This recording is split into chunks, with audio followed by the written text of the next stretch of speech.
باچا خان جو ہیں وہ افغانستان میں کیوں دفن ہو گئے. تو اب جیسے کہ آپ سب جانتے ہیں کہ جنوری 1965 میں جو ایک صدارتی الیکشن ہوا تھا پاکستان میں, اس صدارتی الیکشن میں محترمہ فاطمہ جناح مقابلہ کر رہی تھی ایوب خان کا, اور باچا خان جو ہے وہ محترمہ فاطمہ جناح کا ساتھ دے رہے تھے.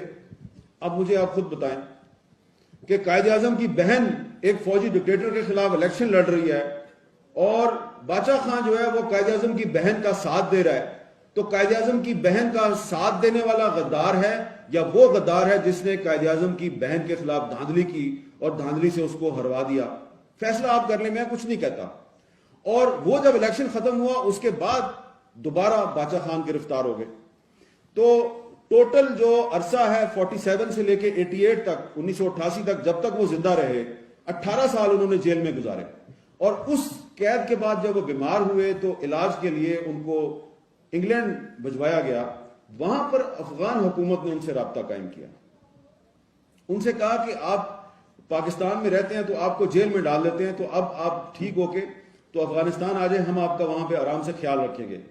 تو اس کے بعد وہ افغانستان گئے, وہاں پہ انہوں نے کافی عرصہ قیام کیا. اب آپ اس میں خود ہی سوچ لیں آپ کہ پاکستان کے خلاف انہوں نے کوئی سازش نہیں کی, پاکستان کے خلاف انہوں نے کوئی سٹیٹمنٹ نہیں دیا. ان کو جب کافی عمر ہو گئی, بیمار ہو گئے, تو ان کو پتا تھا کہ جب میں واپس جاؤں گا پاکستان پھر جیل میں ڈال دیں گے. تو دوستوں نے, پرستاروں نے کہا آپ افغانستان آ جائیں. وہ افغانستان چلے گئے.